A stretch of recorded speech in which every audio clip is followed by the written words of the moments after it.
Many individuals don't get enough sleep for a variety of reasons. The reasons I hear most often: I need my downtime, and evening and night is when I have that time. Sleep is the first thing you need to fix if you want to get your brain, your energy, and your life back.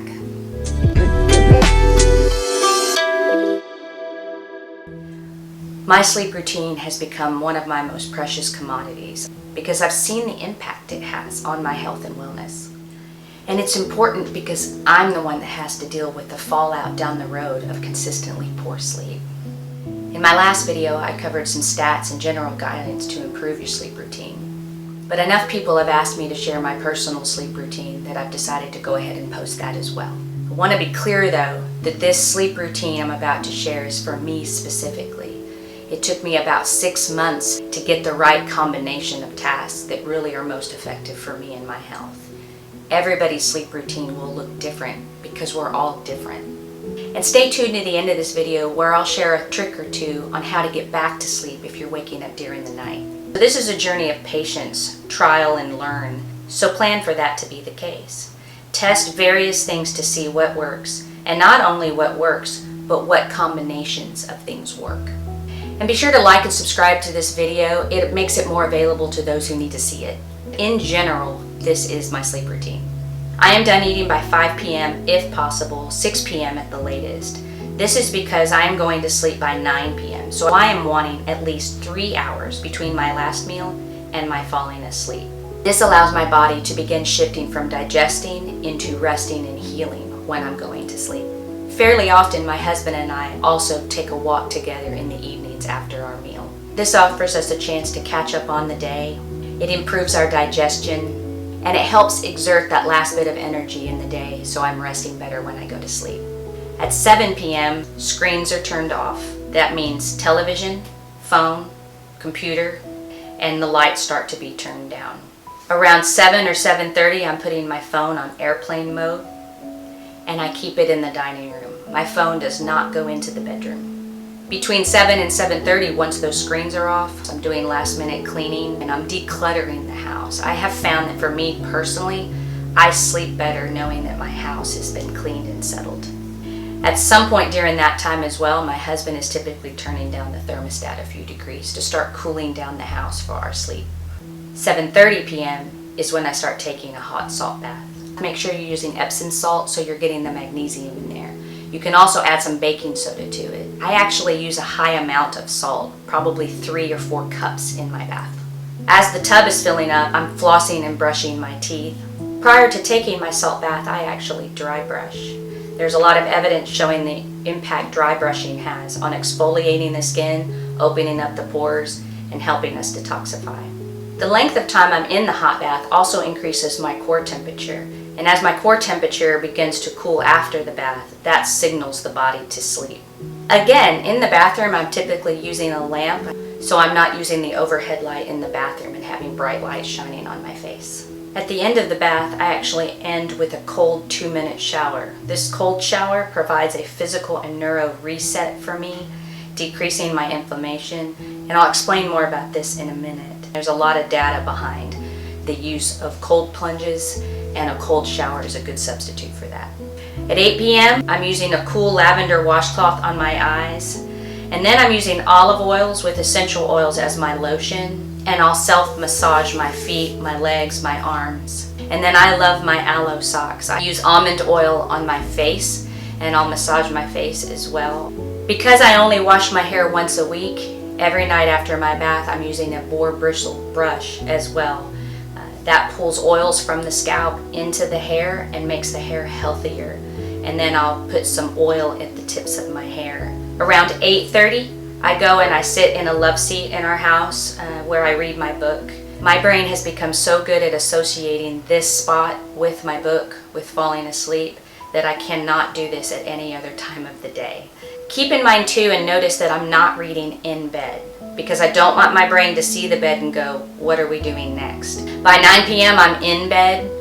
The room is dark and cool, but I still use my eye mask. I've mentioned the eye mask before that I use has the foam rings on it, so I can have it on my face and still open my eyes so I don't feel claustrophobic in the mask. I'll typically use mouth tape as well. There are some studies showing the benefits of breathing through the nose when you're sleeping and better oxygenation for the brain. So in order to avoid my mouth falling open and starting to breathe through my mouth, I actually mouth tape, and I've got information on that below. I also use a fan and a cooling blanket typically. In the winter, if it's cool enough, I'll use a weighted blanket. So it just depends on what I'm feeling like. The bamboo cooling blanket with a fan going across it helps really cool down my body, and I like the noise that the fan provides also. So the room is dark, cool, quiet. Sometimes I'll use essential oils on my sheets or my pillows or blanket, and then I actually love my MyPillow. That has been just a wonderful pillow for me to use because I can manipulate it to any position I'm needing to make sure that my spine is straight. If I'm laying on my side, I make sure my head isn't going one direction or the other, that it can be straight with that pillow supporting.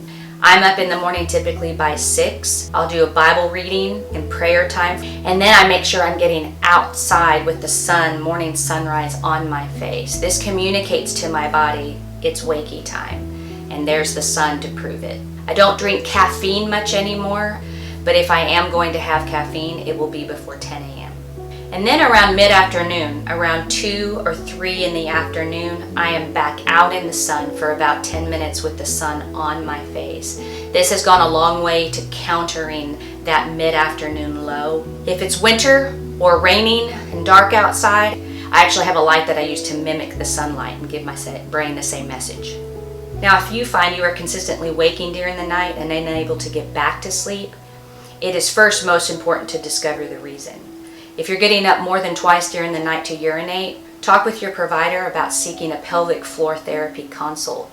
These therapists offer great advice, tips, and even exercises to help strengthen that area of your body so you're not having to wake up as often. If you're waking around 3 or 4 in the morning, this can be a sign that the liver is overworked.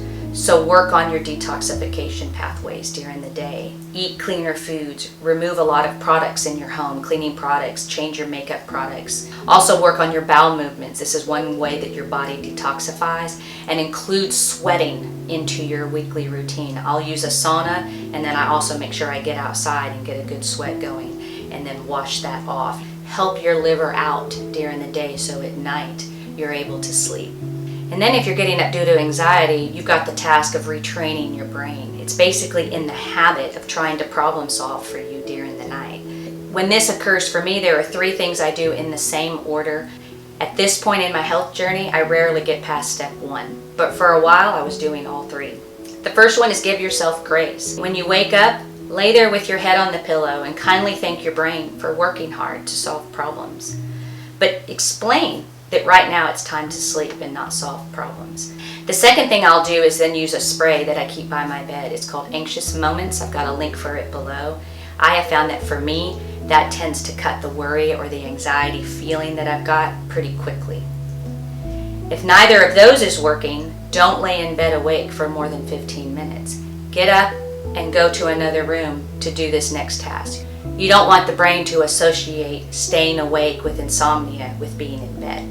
So get out of bed. Get up and repeat the effective elements of your evening sleep routine. Go back to taking that cold 2-minute shower. The brain can only focus on one thing at a time. That cold shower sends the message that that concern and that worry is not important. This freezing cold shower is what's important. Over time, this is a neuro retraining of the brain that's occurring, and it's very effective. For me, often getting up and going back to the love seat with the book is enough to signal the brain, oh yeah, it's sleep time. It can be really overwhelming to change your sleep hygiene routine and establish a pattern that really impacts your life, but it is so worth the effort.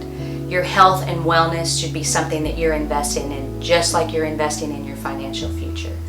If you'd like help establishing your sleep hygiene routine, reach out to me today.